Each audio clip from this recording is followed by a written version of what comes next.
I'm at the workbench. This is a quick mess. I needed to show you. This is a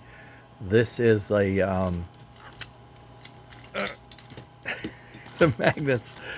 This is a Casey Jones chassis that I'm going to show you. Okay, it's just like this one, and they are available. Okay, unlike Atlantic two-axle chassis that are becoming harder and harder to rip out of the hands of people that use them. And you'll remember we did build a DC field for that motor, and it did pull 8 cars with traction tires. We did have to add some mass. It needed a little extra weight, so we're going to have to consider that as we get closer to where we are. But it equaled the capability of this assembly, where we had DC fields and a flyer motor. And this one has the flyer smoke in the gear because it's designed and built for it. Okay, very nice, very lovely. Okay, should have used that chassis, huh? Okay, what I'm going to show you now, this is the forgot Jubilee is the tag name of it. It's a 444. In this configuration, it would be a 442, much like the Atlantic, but we can move it around and we can change it if we want to.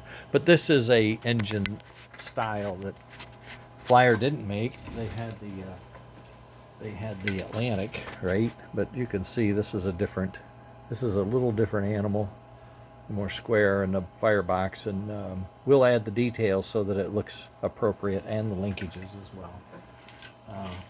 But here's the trick. It's sitting on what we've been calling frame rails for weeks now. This is the frame rail, and I'm going to build adapters so this bolts to this chassis. Okay, you see these holes in the back, it's going to bolt to those holes. That hole in the front is going to bolt to that hole. And that hole right in the middle where my thumb, it's going to bolt to that hole. And those adapters, those 3 adapters are going to reach out and cradle this frame rail at the exact dimension, what we call the mounting point datum, or MP0, at the exact level we need it. So it'll be accurate. So this is the E6, and this is an older version of the Baby Blue, which is a mini Royal Blue. It just sat on the exact same frame rails, okay? So if you have this chassis, you can print these 2 bodies, and you'd have 2 engines in less than a weekend. Okay, not everybody needs or wants bodies, but I do know most everybody wants a smoke. So we're going to have a smoke. It's going to be my smoke, or I should say next generation S smoke. It will be like this. It will have a lid, it will have power, and it will smoke. It will have a little motor that we will control, and it will puff when the wheel turns. It'll idle at the station, and if it ever overheats, it'll shut off the heater and turn on the fan and cool itself down. Wow. Yes. Okay.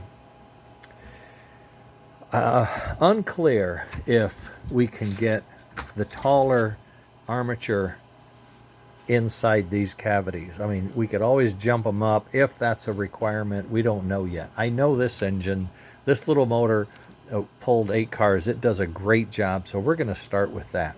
I have ordered and will be getting more of the bigger armatures, and we will be testing those for, is the view worth the climb? Do we need to go there or not? And that kind of stuff. We'll figure that out, okay?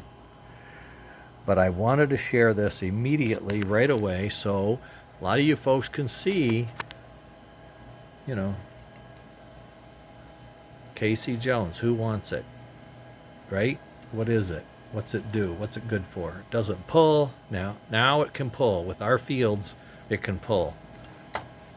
And the proportions, you know, I don't have it here, but the shell is over there. But the body, the proportions of the body were on the verge of cartoon. All right, A.C. Gilbert wasn't alive when that thing was designed. I don't believe, and I'm pretty sure he wouldn't have liked it if he had seen it.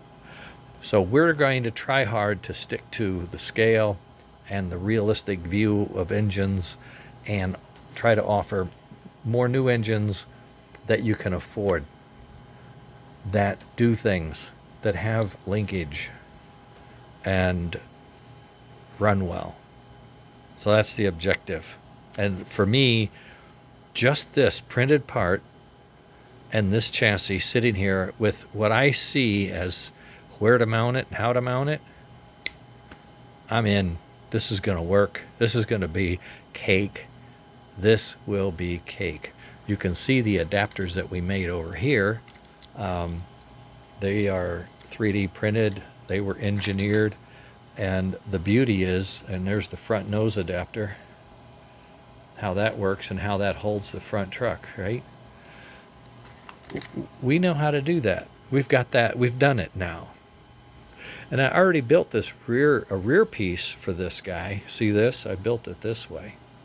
Now what I need to do is build it this way and find those two holes, and it'll bolt in. So I've already done the rear adapter in a way for a different reason. Now I need to redesign that. That's all I have to do. I already have the front adapter. You can see it bolts right to the front and it reaches back. I just got to make it a little longer and match that interface. And we already have the two reach overs for the underneath here in the midpoint right here. They just come down like two fingers like that. We're going to do something similar right here. So I have the concepts of the adapters. I can make them, design them, print them. Boom, I got two printers going. And I don't know. I mean, Sunday night, maybe Sunday night, we'd have something to say, huh? I'm feeling good. I'm feeling really excited. Okay. I'll share this. You guys could chew on it and tell me if you think I'm nuts. Later.